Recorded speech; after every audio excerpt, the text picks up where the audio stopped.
Hey everyone, welcome back! It's that time again, another month, another batch of fresh new games to dive into. March 2025 is shaping up to be a pretty exciting month for gamers, with a mix of shooters, co-op adventures, RPGs, and of course, another Assassin's Creed game, because Ubisoft has to pay the bills. So, without further ado, let's check out what's coming. If you're a fan of fast-paced 5 vs 5 hero shooters, then FragPunk might just be your next addiction, or frustration, depending on your aim.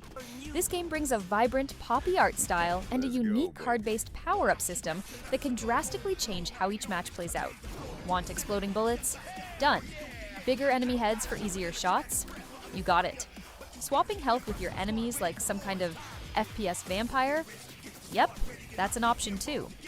It's entering a very competitive genre, so we'll have to see if it can stand out. But with 14 heroes, 17 weapons, and a quick time to kill, it's definitely bringing some heat. The developers behind It Takes Two and a Way Out are back with another co-op adventure because apparently they're determined to force you to make a friend. Split Fiction follows two rival writers, one who loves science fiction, the other who loves fantasy, who get trapped inside their own stories. Expect a mix of platforming, puzzles, dance battles with monkeys, and riding sand sharks, because why not? As always, buying the game gives you a friend pass, so you can drag someone into this madness for free. Have a look at this. In this level, Mio and Zoe are stuck in one of Mio's sci-fi stories. This one is all about gravity and how to defy it using the tools provided by Mio's story. Hop on! Wait! But there's also a crazy bike chase. And of course, a badass boss.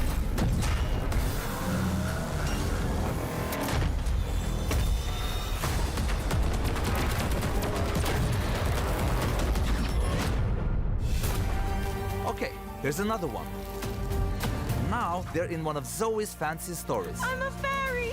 Where they can shapeshift. What the? Into various fantastic creatures. If you've ever wanted a game that's part Fallout, part Stalker, but set in 1960s Northern England, then Atomfall is here to scratch that oddly specific itch. Set in an alternate history where a nuclear disaster has turned the countryside into a radioactive wasteland, the game promises open-ended exploration, survival mechanics, and a stealth system that lets you finish the game without ever killing anyone. But where's the fun in that? You'll be scavenging for supplies, avoiding cultists, and keeping an eye on your heart rate, because sprinting too much might just make your character pass out like a Victorian aristocrat in a corset. Please be careful. It's more dangerous than you can possibly imagine.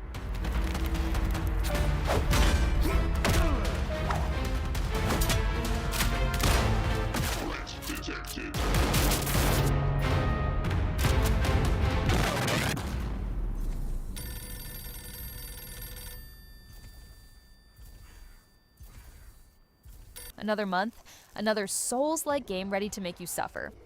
The first Berserker. Khazan is a cel-shaded action RPG with fast combat, punishing bosses, and bonfires that reset all the enemies because, of course, they do. It's actually a spin-off of a cancelled MMO, which is honestly kind of sad because why does every MMO I get excited about either never release or shut down faster than my internet during a storm? Still, the combat looks great, the bosses are brutal, and if you enjoy dying repeatedly in stylish environments, this one's for you.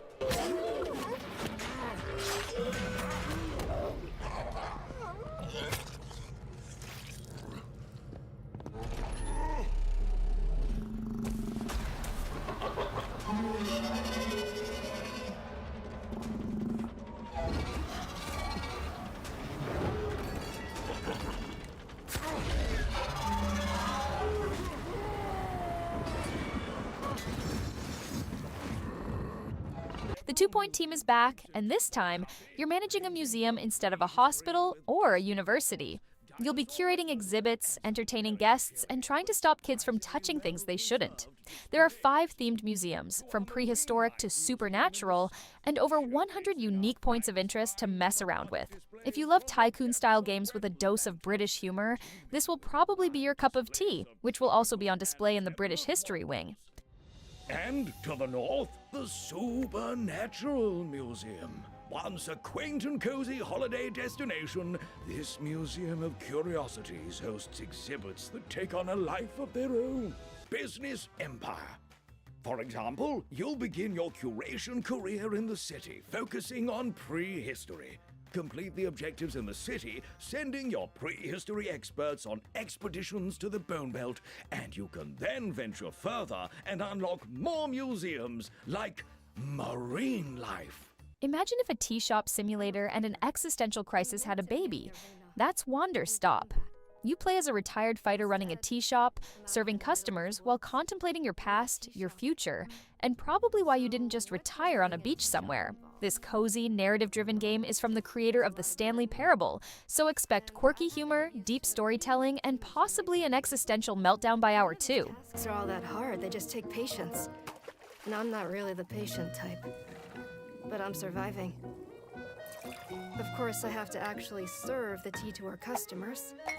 And once that's done, I'll usually check in with Boro, the guy who owns the shop, to see if my help is needed anywhere. And when all the chores are done, sometimes I'll just sit on a bench and do absolutely nothing.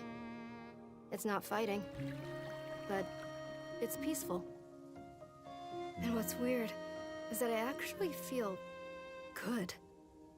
I'm happy. I can stop running now. I can stop. I can stop. I can stop running. This is good for me. I need to enjoy this. I feel good. I'm happy. I'm happy. I'm happy.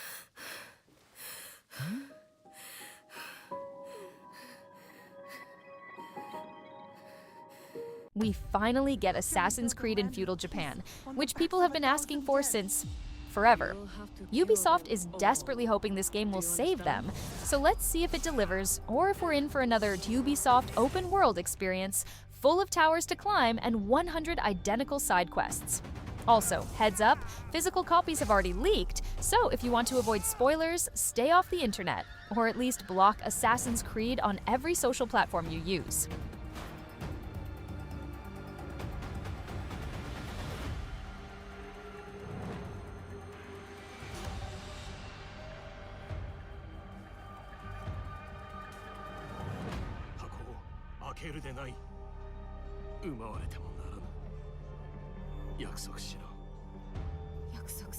The Zombie Horde FPS returns, now with smarter, faster, deadlier enemies. So basically zombies that actually want to win for once.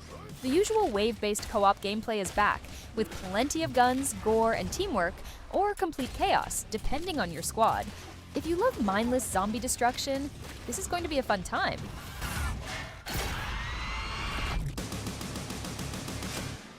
It appears Moorcroft's little project is as real as they say.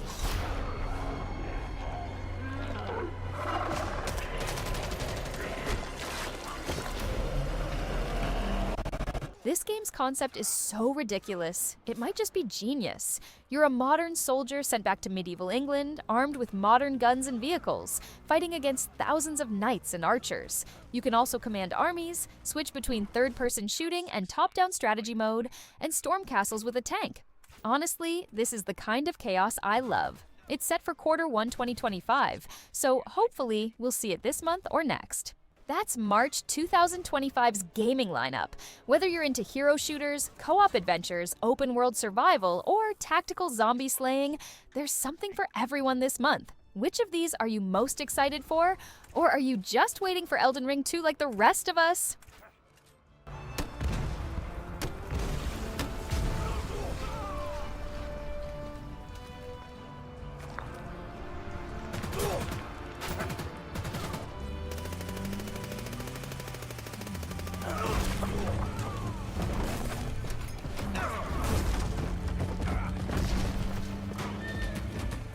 If he's not on the throne,